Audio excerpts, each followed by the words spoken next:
4 hours into what should have been the proudest drive of my life, my phone rang. Tom. No greeting, no warmth, just a flat command. Turn around, my mom doesn't want you there. I tightened my grip on the steering wheel of my Honda Accord. The back seat was filled with carefully wrapped gifts, including the deed to a $380,000 mansion I had just bought for Eleanor's 78th birthday. Turn around? I repeated slowly. Tom, I'm 15 minutes away. She called an emergency family meeting, he said. She doesn't want you there. The words didn't sting. They froze. She doesn't want me there? I asked quietly. After I just bought her a house with my inheritance? I know, and we appreciate it, but she's made her decision. James agrees. It's better if this stays between blood family. Blood family. After 25 years of marriage, I still wasn't one of them. I pulled over on the side of Route 9, hazard lights blinking, watching cars pass by, families heading to celebrations where they were actually wanted. So what should I do with the house, Tom? We'll figure it out later. Just come home. Silence stretched between us. Understood, I said. I hung up. I made a U-turn and drove straight toward Millbrook, but not home. 7 miles later, I pulled into Millbrook Town Center and parked outside Henderson Real Estate. Barbara Henderson looked up with a bright smile. Mrs. Davidson, congratulations. How did Eleanor like? Change of plans, I said, placing the deed on her desk. List the property immediately. Her smile faltered. Oh, was there an issue? You could say that. And the price? She asked carefully. $420,000, cash only. Her eyes widened. That's $40,000 more than you paid this morning? I smiled. I know.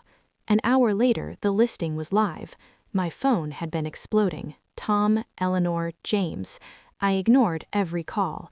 Instead, I drove somewhere no one would think to look. Davidson Construction, the family business.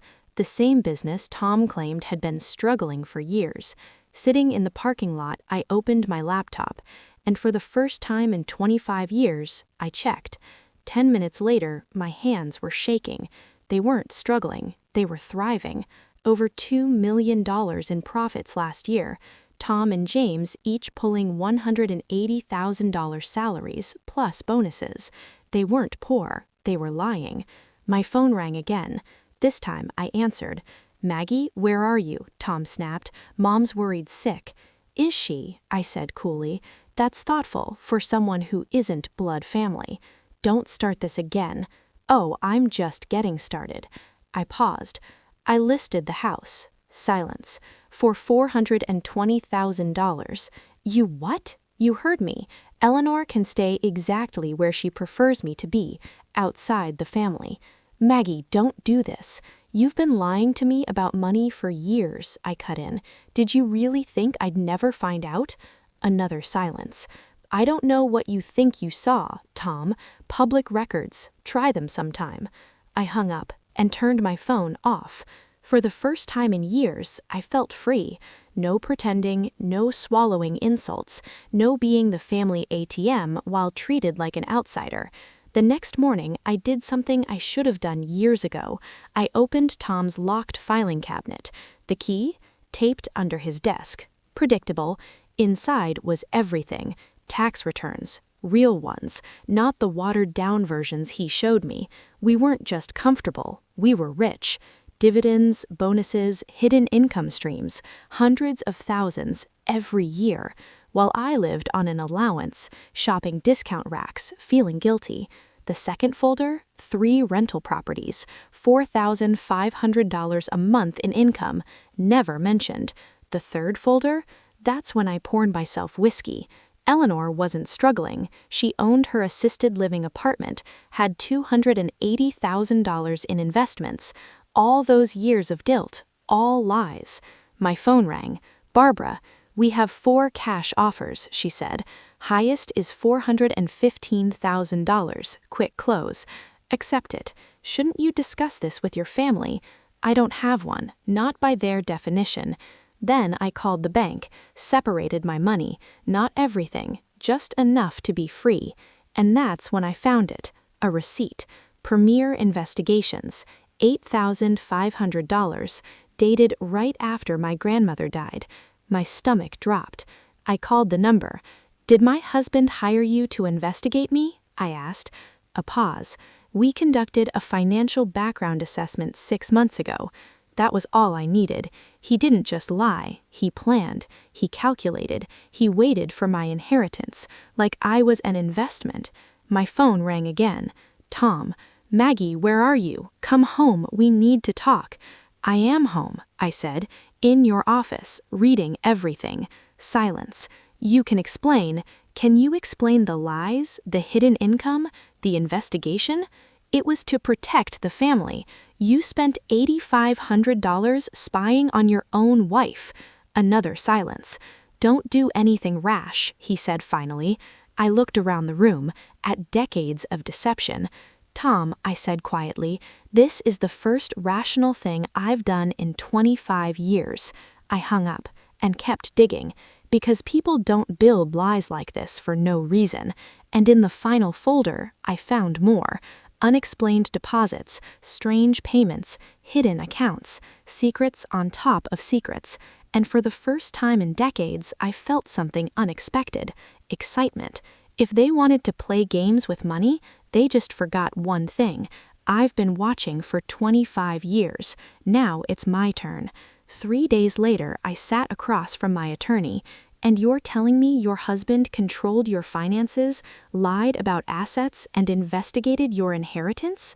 "Yes." She smiled slightly. "Then you have more power than you think." Patricia nodded slowly, jotting down notes on her legal pad. "That's a serious issue in divorce proceedings. Tell me about the house purchase. Were you under any pressure, coercion, or misrepresentation when you made that decision?" I let out a breath I didn't realize I'd been holding. "They spent months telling me Eleanor couldn't afford proper housing, that the family business was struggling, that they couldn't help her financially. I believed I was helping an elderly woman in need." I paused, my voice tightening.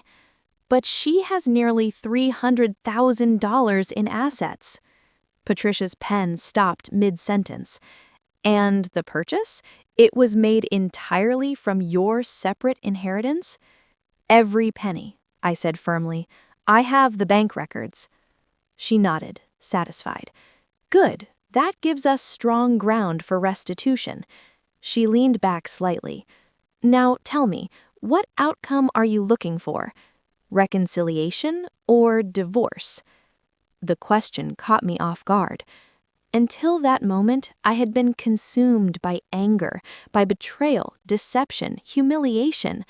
Divorce hadn't even fully formed in my mind, but sitting there, surrounded by evidence of how deeply Tom had betrayed my trust, something shifted. "I don't want to divorce him. Not yet," I said carefully. "I want to give him a chance to come clean, to rebuild this relationship with complete honesty. But I want legal protection while I figure out if that's even possible." Patricia gave a small approving nod. "That's wise. But honesty like that usually requires leverage. What do you have?" I thought about everything I had uncovered: the hidden income, the private investigator, Eleanor's fabricated financial struggles. I have more leverage than they realize. For the next hour, Patricia laid out my options. Hidden marital assets? That could mean a larger share in any settlement. Money obtained under false pretenses? Grounds for restitution. Investigating my finances without consent? Potential invasion of privacy claims. But then she leaned forward, lowering her voice slightly. "There's another approach." I met her gaze. "You could treat this not as a victim situation, but as a business negotiation." That made me pause. "You have information they don't want exposed, and you have financial resources they clearly value. That puts you in a position of power." "What kind of negotiation?" I asked. "A restructuring," she said calmly. "You offer discretion in exchange for terms that benefit you." such as full financial transparency, equal control over assets, a formal apology from Eleanor, and a binding expectation of respect going forward. The idea settled into my mind and stayed there. I could destroy them, or I could finally take control. After 25 years, Patricia added, you know their weaknesses, their fears, their pressure points. You don't have to walk away from everything you've built. You can rebuild it on your terms. I left her office with a thick folder and a completely different mindset. I wasn't just a betrayed wife anymore. I was a woman with leverage. My next stop was the public library. For 2 hours, I dug into everything I could find about Davidson Construction. What I uncovered made their deception look almost insignificant. The company had received over $800,000 in federal relief loans, loans that were later forgiven. Yet during those same years, their tax filings showed record profits and substantial bonus payouts. I wasn't a lawyer, but I knew what that looked like. My phone had been buzzing nonstop, but I'd ignored it. Now, sitting in my car, I finally listened. Eleanor, Margaret, please come home. We need to discuss this rationally. Then, softer, almost patronizing, I forgive you. James, don't drag the family business into whatever this is. And finally, Tom, Maggie, I don't know what you think you found, but if you're planning something foolish, remember you're part of this family too. What affects us affects you. I stared at my phone. Was that a threat?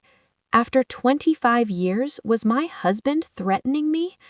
Good, because threats only work on people who still have something to lose. I checked into the Millbrook Inn and called Tom. Maggie, thank God, where are you? I'm somewhere quiet, deciding what to do with what I've discovered. A pause. What information? Tax returns, property deeds, bank statements, proof you hired someone to investigate my finances, and evidence your company took over $800,000 in federal relief while reporting record profits. Silence. Would you like to explain any of that? Nothing. I'll take that as a no. I continued, calm and precise. Tomorrow, 7 p.m., you, James, and Eleanor, at the house. We're going to have a conversation about honesty, respect, and the future. Maggie, you're scaring me. Good, I said quietly. You should be. The next evening, all 3 of them were already there, waiting. Eleanor sat at the head of the table, in my chair. Tom and James flanked her like loyal guards. They'd even helped themselves to my coffee, my cookies, my house. There she is, Eleanor announced coldly, our birthday girl. I set my purse down deliberately, placed Patricia's folder beside the coffee pot. 3 pairs of eyes followed every movement. Good evening, I said pleasantly. How nice of you to make yourselves at home. Tom started to speak. I stopped him with a raised hand. No, I said. Let Eleanor go first. She straightened, ready. This isn't personal. Some discussions are simply inappropriate for non-family. I snarled faintly. Non-family. Interesting term for someone married into this family for 25 years. Then I placed the private investigator's card on the table. Silence. Pure, absolute silence. Where did you get that? Tom whispered. Your filing cabinet, I said calmly, along with your tax returns, property deeds, and proof Eleanor could have bought her own house. Eleanor's face tightened. You had no right. No right? I cut in. According to you, I'm not family, and according to this, I tapped the card, you've been treating me like a subject under surveillance. I sat down, smiled, and took control. Here's what's going to happen. We're going to have honesty for the first time in this family's history. And then we negotiate.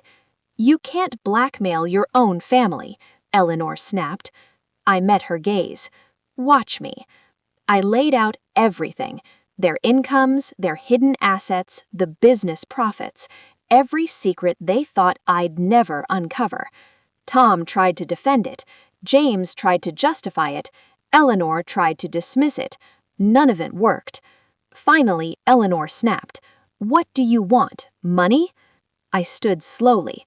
What I want is what I should have had all along. I looked each of them in the eye. Respect. Then I delivered my terms. Full financial transparency, joint control of all assets, equal say in the business, public apology. And if we refuse? James asked. I didn't hesitate. Then I expose everything. PPP fraud, tax discrepancies, emotional manipulation, all of it. You wouldn't destroy your own family, Eleanor weakly said. I smiled. Try me. Because after 25 years, they had finally taught me something valuable: how to stop speaking, how to observe, how to survive, and now how to win. How did you find that? I found it because you left it in your filing cabinet. Apparently, you thought I was too stupid to ever look into my own family's finances. The room shifted. Not physically, but emotionally. You could feel it. The fragile structure of their control was cracking in real time, exactly as I'd anticipated. 25 years of watching them had taught me everything I needed to know. Eleanor thrived on moral superiority. James feared exclusion. Tom avoided conflict like it might kill him. And now, all three were cornered. So, I said calmly, folding my hands on the table, there was a deliberate, coordinated effort to research and manipulate my inheritance? Silence. I just want to understand the full scope, I added almost pleasantly, before I decide whether law enforcement needs to be involved. It wasn't deception, Tom said quickly, voice strained. We were just planning for the family's future. I tilted my head. Whose family, Tom? That landed. Because on Sunday, Eleanor made it very clear that I'm not part of the family you were planning for. Eleanor stiffened. For the first time, she looked uncertain. Margaret, I was upset about the surprise party situation. I didn't mean. Didn't you? I cut in gently. Because from what I've uncovered, the plan was very clear. Secure my inheritance and continue treating me like I don't matter. I stood, walked to the coffee pot and refilled my cup with deliberate calm. The irony, I continued, is that I never wanted your money. I wanted respect. I wanted inclusion. I wanted to matter. You do matter, Tom said weakly. I turned to him. When was the last time you asked my opinion about a major decision? He said nothing. When was the last time you included me before making plans that affected my life? Still nothing. Exactly. I returned to my seat. Here's the reality, I said, meeting each of their eyes. You can agree to my terms and we rebuild this family as equals, or you refuse and I pursue legal action while building a very comfortable life on my own. You're not seriously considering divorce, Eleanor said. I smiled faintly. 2 weeks ago, I would have been horrified. Sunday morning, I would have done anything to make this family work. I leaned forward. But now, independence looks remarkably appealing. I pulled out my phone and placed it on the table. By the way, Eleanor, your house sold. $35,000 profit. Her face drained. Turns out buying a house for someone who desperately needed help was actually a great investment. Tom reached for my hand. Maggie, I love you. We can fix this. I didn't pull away, but I didn't respond either. Love without respect isn't love, Tom. It's habit with tax benefits. Silence again. If you want to fix this, I said softly, prove you can treat me like a partner, not a resource. James finally spoke. What guarantee do we have you won't use this against us later? I smiled. The same guarantee I had for 25 years that you wouldn't lie, manipulate, or investigate me. I stood. You have until noon tomorrow. At the doorway, I paused. Oh, and Eleanor, she looked up. Next time you want to test someone's generosity, start with your own. The next morning, I woke up to 17 missed calls and 1 voicemail. Maggie, please don't do anything irreversible. We accept your terms. All of them. Just come home. Desperation. Whether it was fear or remorse, that remained to be seen. By noon, I returned with Patricia, legal agreements in hand. Complete financial transparency, joint ownership, equal decision-making, I explained as I slid the documents across the table, and penalties for future deception. Tom read it slowly. His face paled. This is comprehensive. It needs to be. Eleanor looked up sharply. This makes you an equal partner in the business. Yes, I said simply, it does. James frowned. And the federal loan situation? It depends, I replied, glancing at Patricia, on whether it's legal or fraud. Tom cleared his throat. It's legal. Then documentation won't be a problem. Silence again. Are you asking us to trust you? James pressed. I'm asking for the same honesty you've expected from me for 25 years. Eleanor spoke again, tight-lipped. And this apology clause? I expect you to publicly acknowledge what you did, and if I refuse, then you prove your pride matters more than this family. Tom took my hand again. Maggie, I want to fix this. Then sign. By 3 p.m., they had. Every signature, every clause, every concession. For the first time in 25 years, I had real power. 6 months later, I sat in my office at Davidson Construction. My office. The business was thriving. My strategies had already added over $300,000 in revenue. Eleanor and I, not friends, but respectful. Tom and I, different. Less comfortable, more honest, and for the first time, real. I thought we had survived it. I thought we had rebuilt something stronger. I was wrong. 2 weeks later, the FBI called. Mrs. Davidson, this is Agent Rebecca Martinez with the Financial Crimes Unit. Everything went cold. We're investigating PPP loan fraud involving your family's business. 4 hours later, I was in a federal conference room staring at evidence that made my stomach drop. $847,000 in loans, forgiven, based on financial hardship. Meanwhile, record profits, bonuses, hidden assets. That's fraud, I said quietly. Yes, ma'am. Then came the worst part. Your name is on the documents. I froze. Which makes you a potential co-conspirator. My heart stopped. Then, we're offering you full immunity in exchange for cooperation. I stared at the agreement. 3 weeks ago, I would have protected them. Now, I wanted the truth. And if I cooperate, they go to prison. I picked up the pen and signed. 2 days later, I sat at the breakfast table, a recording device hidden in my pen, listening.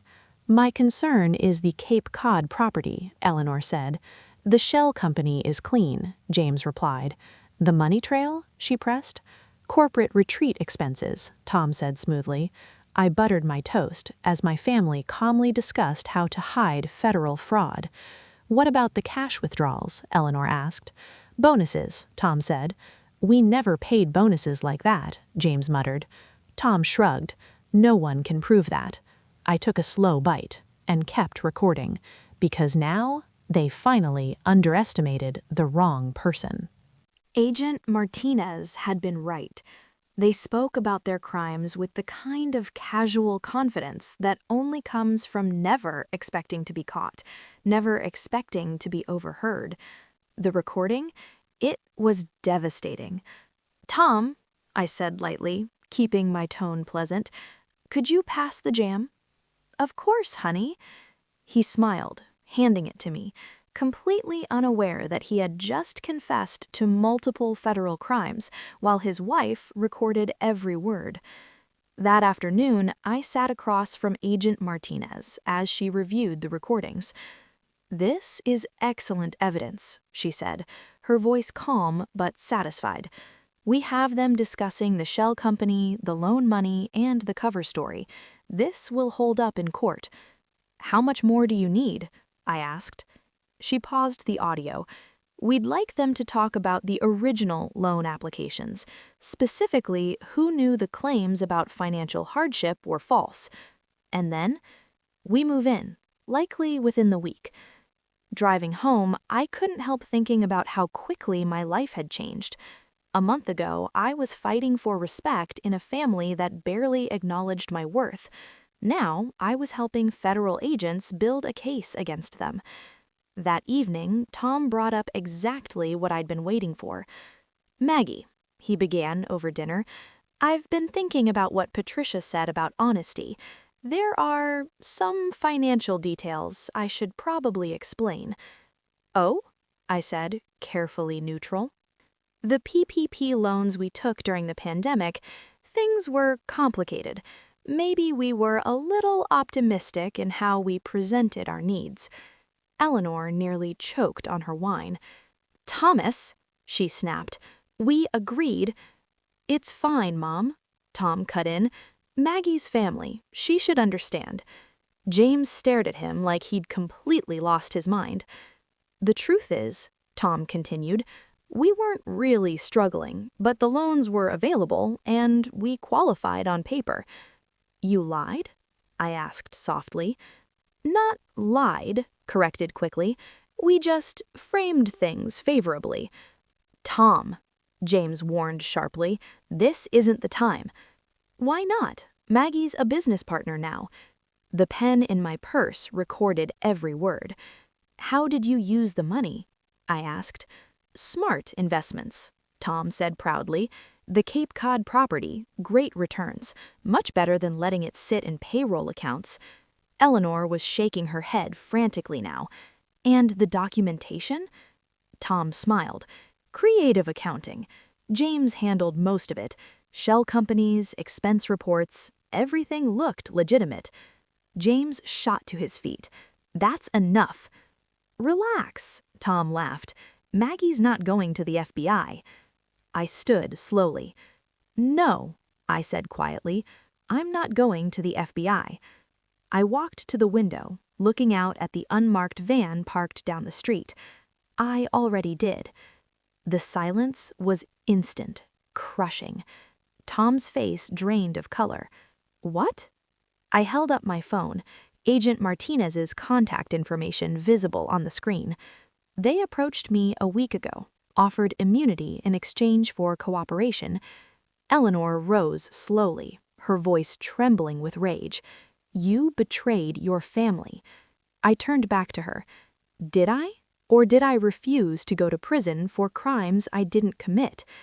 "Maggie," Tom whispered, "we're your family." I laughed, a sharp, bitter sound. "Family? 2 weeks ago, you were still lying to me while pretending we were partners." Outside, doors slammed. Agents moved toward the house. "You want to know how I could do this? Because you taught me your motto, every person for themselves." The front door burst open. Agent Martinez stepped in. "Thomas Davidson, James Davidson, Eleanor Davidson, you are under arrest for conspiracy to commit wire fraud, bank fraud, and making false statements to the federal government." As they were read their rights, I picked up my purse and walked toward the door. "Maggie," Tom shouted, "this isn't over. We're still married. You can't testify against me." I paused, turning back one last time. "Actually, I can. Spousal privilege doesn't apply when the spouse has immunity." "You'll destroy yourself, too," Eleanor hissed as the cuffs clicked around her wrists. I met her gaze calmly. "I've already been destroyed. Twice. I'm just better at rebuilding now." I walked out of that house, after 25 years of being undervalued, and felt something unexpected. Relief. Pure, quiet relief.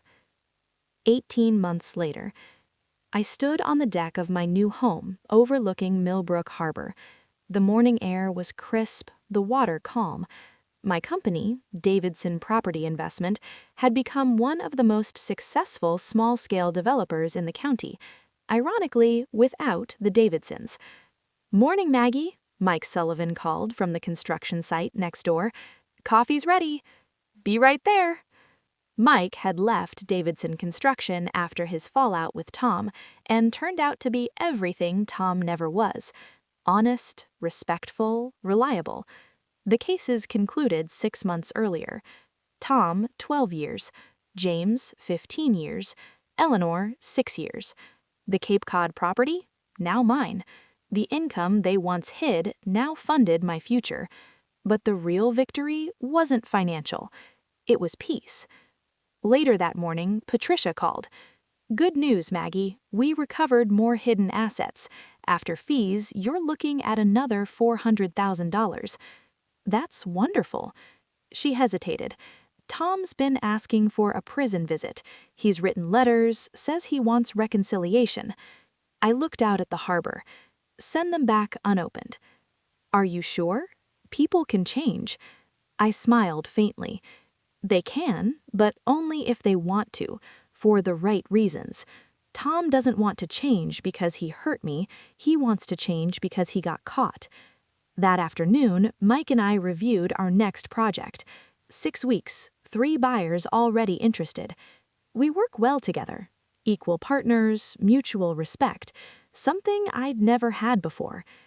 "Do you ever wonder," I asked, "what would have happened if you stayed?" Mike didn't hesitate.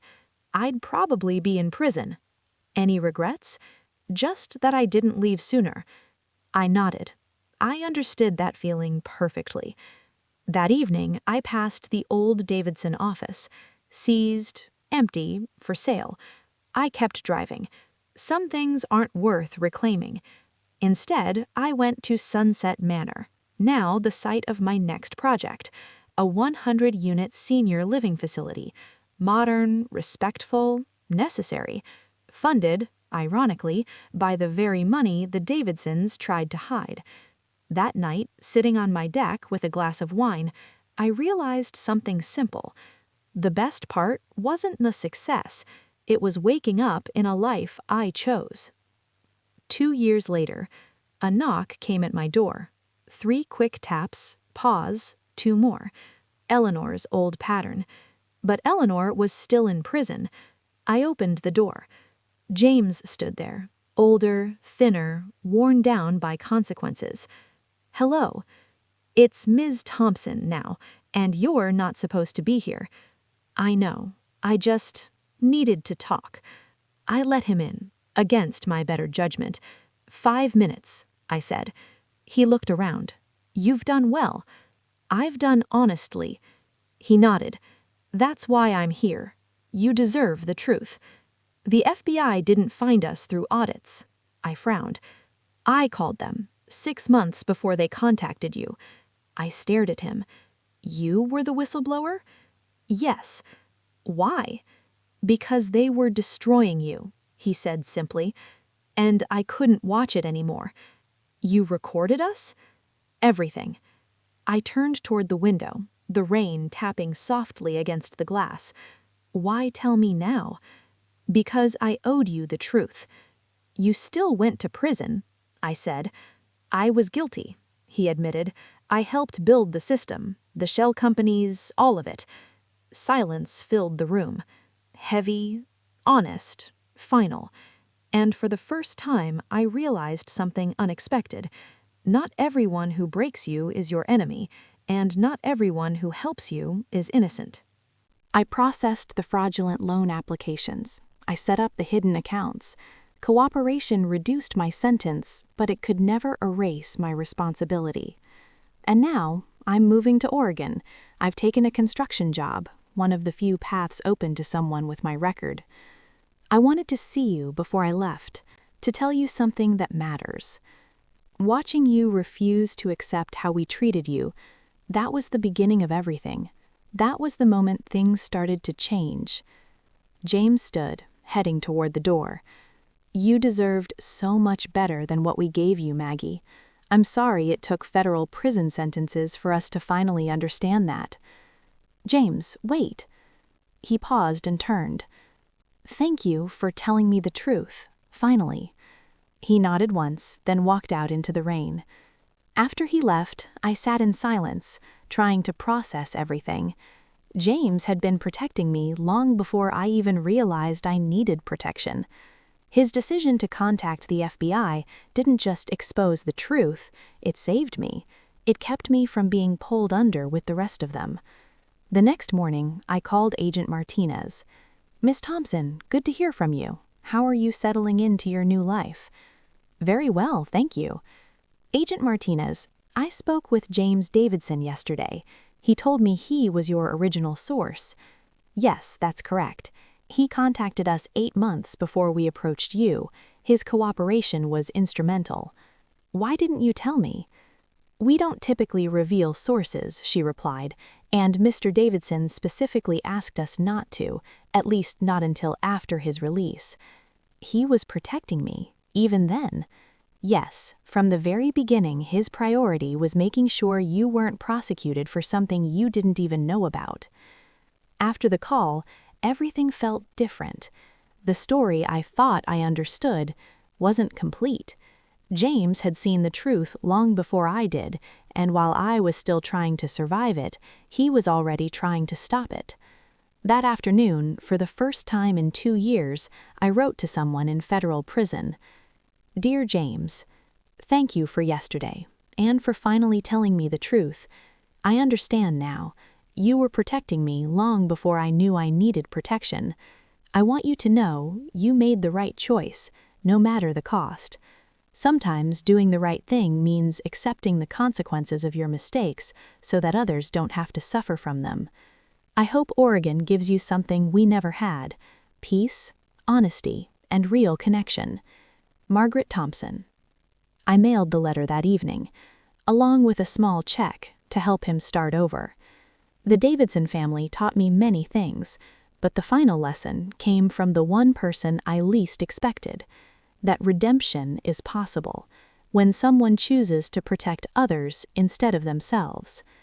5 years later, I stood in the lobby of the Thompson Senior Living Center, watching workers install a plaque, dedicated to building communities where every person is valued and respected. The facility had been full for over a year, recognized as a model for rural senior care. It was everything I had once been denied.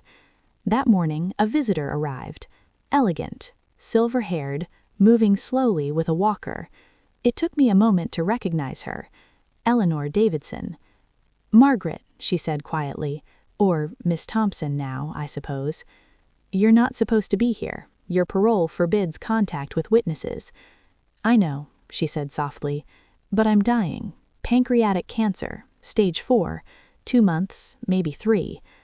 I looked at her, the woman who had made me feel like an outsider for 25 years, now asking for something final. What do you want, Eleanor? To apologize, truly this time. We sat down, and for the first time in decades, she spoke honestly. Everything we did was wrong. The manipulation, the control, the way we treated you like an investment instead of family. You were never the problem. Why now? I asked. Because I had 4 years to think, and because I saw what you built. She looked around. You became everything we never allowed you to be. I studied her face. No manipulation, no strategy, just regret. I appreciate the apology, but it doesn't change anything. I know, I'm not asking for forgiveness. She reached into her purse. There's something else about Tom. I don't want to hear about Tom. You should. She handed me an envelope. He's been writing, trying to find you. He thinks he can win you back. Has he changed? She shook her head. He's never once admitted he was wrong. Not once. I read the letters. Words about missing me, about rebuilding our life, about success, but not a single acknowledgement of what he'd done. He still doesn't understand, I said. No, he learned consequences, but not meaning. She stood slowly. I wanted to warn you and to tell you something I never said. She paused. You were a good wife, patient, loyal, generous. You deserved better." After she left, I sat there for a long time, watching people treat each other with the respect I had once fought for. That evening, I spoke with Mike Sullivan over dinner. She warned me Tom will reach out when he gets out. "Are you worried?" he asked. Not worried, just certain. Because now I understood something I didn't know before. Change isn't about consequences, it's about understanding, and Tom never understood. "So what will you do?" Mike asked. "The same thing I've been doing," I said. "Send everything back unopened." I wasn't that woman anymore, the one who needed validation, the one who waited for respect. I'm not spending my 60s teaching someone what they should have known all along. 2 months later, Eleanor passed away. She left a small donation. I used it to create a scholarship for women over 50 starting over. 6 months after that, Tom was released. He tried to contact me. Letters, calls, even showing up. Every attempt returned unopened, because I had finally learned the most important truth of my life. You cannot love someone into respecting you, and you cannot prove your worth to someone determined not to see it. For 25 years, I was convenient, useful, but never valued. It took everything falling apart for me to understand their view of me was never my truth. It was a reflection of them. Now, I wake up in a life built on respect, on honesty, on mutual value. And when people ask how I found the courage to walk away, I tell them I didn't find courage, I found clarity. Clarity about what I deserved, what I would accept, and what I could build once I stopped asking others to see my worth. The Davidson family taught me one final lesson. Respect cannot be forced, but it can be found. And I chose to spend my life with people who already understood that. This story is fictional, but inspired by real events. Names and details have been changed to protect identities. We don't tell it to judge, we tell it so someone somewhere might stop and realize how many people are silently suffering inside their own families.